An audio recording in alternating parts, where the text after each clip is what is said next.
on Power Talk AM 1460 and FM 101.1. Streaming worldwide on iHeartRadio. Jan Price talks to the movers and shakers in the film business. The Jan Price Show. You are listening to The Jan Price Show, and today my guest is award-winning costume designer Jill Ohanneson. Welcome to the show, Jill. Thank you so much. I'm so excited to be here. I'm excited to have you here because you're the very first costume designer I've had on the show. So I'm really interested in finding out more about the background of what you do and how you do it. Let's start a little bit with your background. How did you decide to become a costume designer? Well, I've always had a love of clothing and fashion and costumes. And my mom came from Boston and from a very kind of higher fashion city and then married my dad. And we basically lived on a farm for the first 10 years of my life. But they still would go off to these wonderful things that were happening in Los Angeles, you know, the opera or ballets and things like that. And I used to sit on the bed, Jan, and watch my mother transform from this farmer's wife in a shirtwaist dress into this beautiful woman with a gown on and makeup and gloves and jewelry. And the transformation that I watched happen in front of my eyes was so profound for me that in that moment, I realized the power that clothes have to change how you feel and how you look and how you present yourself to the rest of the world. And I have to say, it all kind of stems from that. I've always worked in fashion. My first job was in a clothing store. I went to the Fashion Institute of Design and Merchandising. I was going to be a buyer for Orbox in New York or Bloomingdale's or Macy's. And I happened to fall into, on the weekend, a friend of mine needed some help on a student film. And I was like, sure, I'm happy to come help. And that weekend, it was like, oh my gosh, this is where I need to be. So I kind of switched gears at that point and started working on more and more of these student films. And at this point, I can trace everything back to somebody I met on one of those student films who needed someone for a commercial, and they gave him my name, and I started doing commercials and then features and television. And it all literally came from working for free on something that I really loved, that I was really passionate about. So wow. That's a journey. That's amazing. I mean, it really is amazing journey. Because to get in this industry is so difficult, as you know, and for anybody to break in at all on any level or any department or whatever, it's just difficult to get into this industry. So for you to just have been able to just take that path and be able to get in is amazing. You know, it's in hearing you tell the story about your mother. So I'm going to say probably the 50s, 60s time period when you're putting on like gloves. 60s, end of the 60s, going into the 70s, at which point hat went away, gloves went away. Yes. You know, it became the much more relaxed world that we know today. The beginning of that, at least. Don't you miss it though? I mean, I love old movies and I watch a lot of them, you know, from the 30s, 40s, 50s and 60s, but I love how the costumes in those movies. I want that. I want somebody to make that for me. I want to wear that dress that Audrey Hepburn wore and, you know, whatever movie I'm watching with her in it or whatever. The costumes are just amazing. So do you have a favorite era of movies that you love the costuming more than others, or do you love all of them? Well, I've been so blessed to get to work on so many different periods in my career. And I think that since I've recently worked on kind of 60s, I have to say I have a particular love for that, because that was kind of the end of the natural organic fabrics. Yes. It was kind of the end of silk and cotton and linen and wool and rayon, and then moving into all of the polyesters and all of the man-made fibers, which are also beautiful in their own in their own way. But there's something about those original organic fabrics that I just loved how they drape and how they looked on camera. You know, there was such a great texture to them. So, and I also love the silhouette of the 60s. You know, it's coming out of the kind of lushness of the new look of the 50s. And women got to be kind of body conscious again. I love that kind of sheath silhouette. I love the slim suits. I do love that there were still hats and gloves, and that your purse matched your shoes. Yes. You know, It was really thought out. It wasn't just the way, I think a lot of times today we put on things that are comfortable and we kind of move along. But, you really thought about how you were going to present yourself to the rest of the world. Like if you were going to church, if you were going to the grocery store, if you were going to the library. I mean, people were a little bit more formal, and there was just a lushness to that I really loved, that people made the effort. Yeah, I agree. I still try to make everything match. The shoes and the purse, And we just had Concord Elegance here, which is a place where we can all dress up and we wear hats. And I have found those little half gloves that I had. They're I don't know, they're ancient. They're really ancient. And so I thought, oh, they're perfect with this dress. So I wore those, and I had a lot of compliments on those because people don't wear gloves, even half gloves. So it was fun. Absolutely true. And I will sometimes, if I find a great vintage hat, I will wear that to a party because it just gives me, I just feel like I look a little bit different than everybody else in the room. Even if my outfit is contemporary, I put on an accessory that not everybody is going to have. And I feel like this is who I am. This is my statement. And it allows me to have my own look and my own style. I agree. I have a dear friend who loves hats, and she's always wearing a hat. And so, I went to church one day, and she didn't have a hat on. I was like, "Hey, I'm looking for your hat." Why didn't you have your hat on? So that's amazing. So you have worked with some amazing actors and actresses and directors. You've had quite an interesting, fascinating career. I'm going to ask you. Yes, I mean, I was so honored to have you on the show. Tell me a little bit, when you've just sort of give your resume a little bit. You have clothed Sandra Bullock and John Travolta and Scarlett Johansson and Anthony Hopkins and Keanu Reeves and Gene Hackman, just to name a few people. And so I know I studied acting, so I know so much that when, as an actor or actress, your clothing really helps you get into character. So how do you work with your actors and actresses to help them get into character, or do you find that to be true? Oh, no, absolutely. What you just said is very, very true.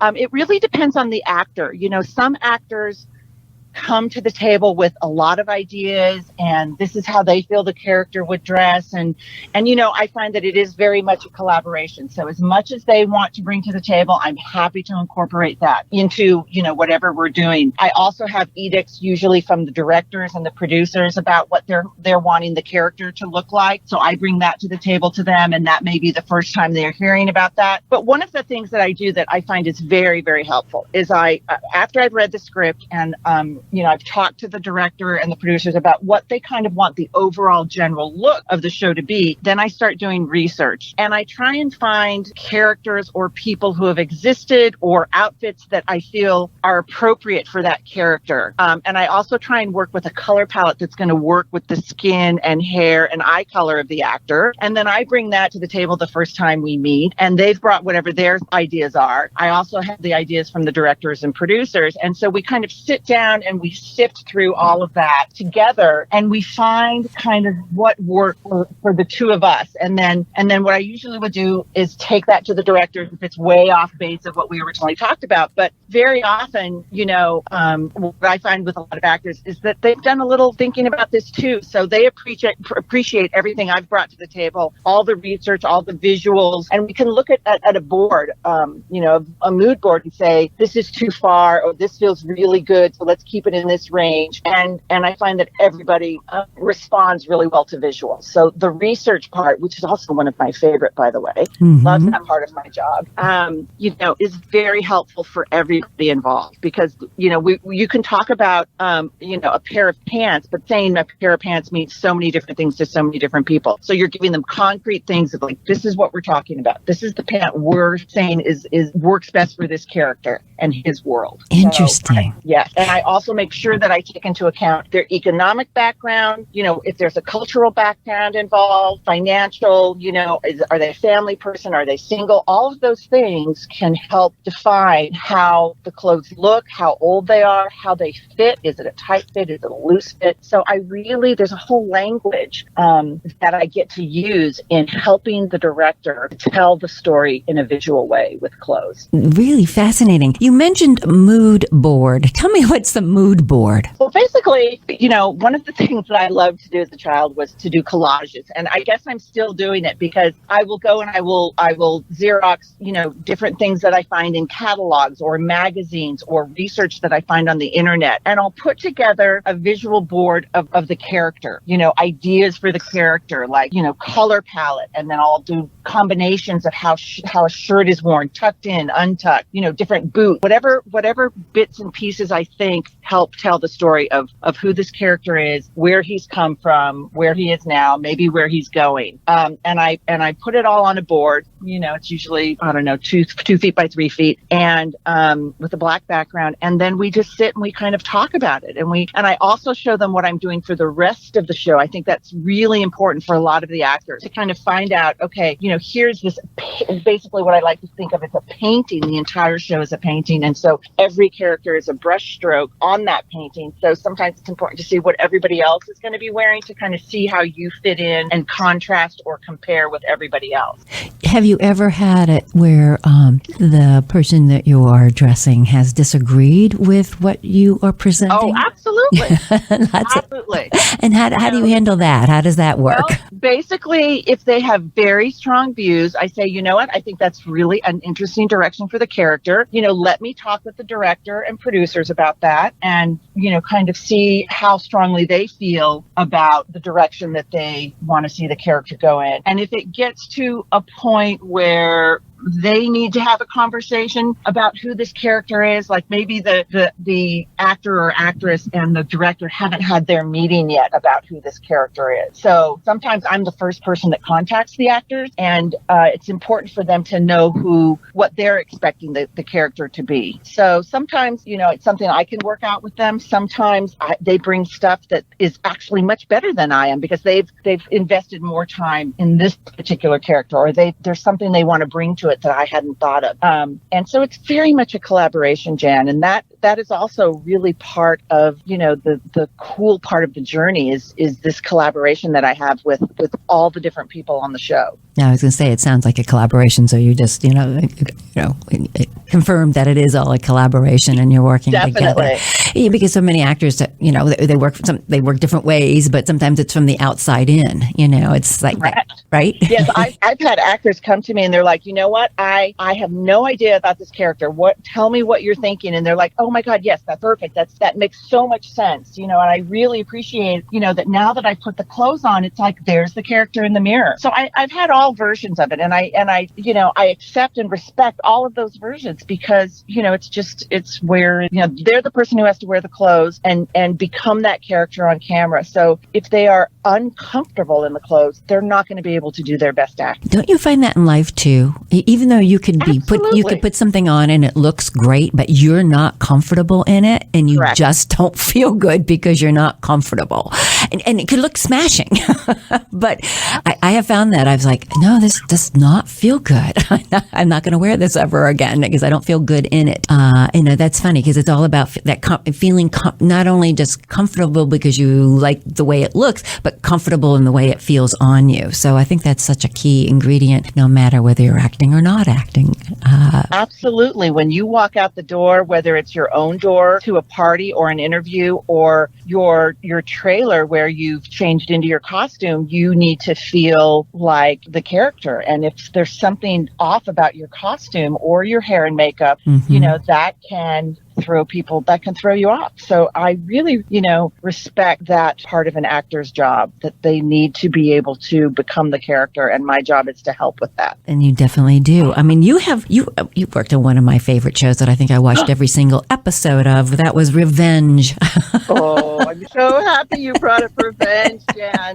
That is also one of my favorites. I mean, how often does a costume designer get to work on a TV show where it's all about the clothes being beautiful and pretty and expensive? And I have the time of my life, I have to say. I can imagine. Such a joy to do that. And I had these beautiful women that I got to dress and all such different looks and body types. So, I got to just do all different types of high fashion. I really had the best time, I have to say. Madeline Stowe was amazing. Emily Van Camp was fantastic. The entire cast was just a joy to work with. It was really fun to go to work every day. Oh, and they both have great bodies. So, I'm sure it was fun dressing both of them. And Madeline Stowe, she wore just amazing clothes in it, So, no, I loved that show. So, I'm so happy with it. I was like, oh, you did the costumes for that. That was so great. So, you're working on, you worked on 3 different movies with Sean Penn. And so tell me a little bit about that, because it's, sort of, do you get a new shorthand? Because they were all different movies too. Indian Runner, The Crossing Guard, and The Pledge, all completely different types of movies. But when you work with a director repeatedly, do you begin to develop a different kind of shorthand working with them? Or is it just starting fresh with each new movie that you work on? You are absolutely correct. After the first one, we definitely had a shorthand. I felt like I knew kind of what his overall general style was, and was then able to bring that to all of the projects. And it really did become a shorthand. And I felt like he became I worked on the first thing that he directed, which was Indian Runner. And that was so much fun because it was a period piece. And then each of the other project got more interesting script wise. And we had Jack Nicholson on the second 2, and just all these amazing, brilliant actors and actresses. And it was, for the second 2, it became about making sure that the costumes helped support his story and never in any way overshadowed what was going on. So in those last 2 shows, the clothes needed to be a bit more quiet, and they needed to be more about telling an emotional story rather than a fashion story or a color story. If you're just tuning in, you're listening to the Jan Price Show, all about movies, and my guest today is Jill Ohanneson, and she's an award-winning costume designer. So it was a real pleasure to work with him. He had a very interesting, I want to say like a 70s, 80s visual style. And that worked really well for me as well. So go ahead. You've crossed back and forth between television and film. Do you have a favorite of the 2 genres, or does it make any difference to you? It does make a difference. I love working on feature films. They definitely have more cachet. The star power is usually a little bit bigger. There's more time, there's more money, but I'm so sorry. That's all right. What I love about TV is that it's a longer form of storytelling. So instead of telling one story for an hour and a half, I get to continue to tell the story of this person and help to costume them in a way that helps to tell that story as they grow, as they change, as the world around them changes, or their status or circumstances change. All of that I get to help reflect through what they're wearing. So I have come to really love TV, Jan, because of that particular point. I just love having that longer form of storytelling. I love reading. I love books. So it's really nice to be able to continue to tell the story of these people you come to love, the characters you come to love. Yeah. I just finished binge watching The Last Tycoon, and it's F. Scott Fitzgerald, one of my favorite authors. And of course, I love anything to do with the 20s and the 30s. And this took place in Hollywood. I don't know if you had a chance to see it with Matt Boma. And yeah, the costumes were just unbelievable. And you watched how the characters changed. And it was just, it's fun to watch that. It's truly fun to watch that. Who has been one of your biggest inspirations? I would say that, as far as just generally, there have been 2 directors that really inspired me. One is Peter Greenaway. What was it about Peter Greenaway that impressed you so much? Well, the first movie that I saw of Peter Greenaway's was The Draughtsman's Contract. And he had everybody in the film dressed in white except for the villain, who was in black. And then halfway through the film, he flipped it so that everybody was in black except for the villain, who was in white. And there was something about that really struck me, that you could be so influential when you're using just two colors in everybody's clothes. So it really became about the texture of those clothes. And it was so effective. I think I saw that when I was 15 or 16, and I've never forgotten. The second director that really affected me was Terry Gilliam. Oh, yes. When I saw Brazil. And I remember just coming out of that movie and being stunned, like really stunned. It was so fantastical and so interesting, and it was just a fun story. And I kind of also loved that it wasn't a perfect ending, and I've loved so many of projects of what he's done since then. So yes, he is a fascinating director. Terry Gilliam really is. Yes, very amazing. Do you have any costume designers that also inspired you? I would say that there have been. One of them was Travilla. He was an old-time designer, did beautiful, beautiful work with women, evening gowns, things like that. I also did love all of Edith Head's work. She was somebody who could do glamour and beauty, but also at the same time could do real people. Yes, she was amazing. And I think that not everybody has been able to do that in their careers, but she was one of the first who could really do it all. She really was. Really fantastic. And then I have to say that contemporarily, I would have to say that I think Janie Bryant is really good at what she does. And I think the designer from Game of Thrones, Michelle, is fantastic at what she does. And I also feel like I think there are a number of other kind of European designers that I've kind of been in love with over the years that are kind of no longer with us, but kind of informed my early sense of style. And Ruth Myers, who is still alive, was a big influence for me and one of my favorite mentors. She taught me how I would watch her put together a perfect outfit. And then she would take it and she would deconstruct it just a little bit to make it more real. And that was such an important lesson for me, because before that time, I had a bit of a tendency to kind of have everything be perfect. So I learned that deconstructing just a little bit helped it look much more real and grounded. And that was a very important lesson for me. Have you ever, I don't know if this is something that's done, do you go to, they've archived costumes from movies throughout the years. Do you ever go to any of those archives and now I'm gonna cough and go through and use some costumes that have been used for other movies or television shows, or is it everything designed from scratch? No, we purchase, we rent, and we build from scratch. There are a number of costume rental houses in Los Angeles that cater to the film, television, commercial business, and they have fabulous collections of costumes.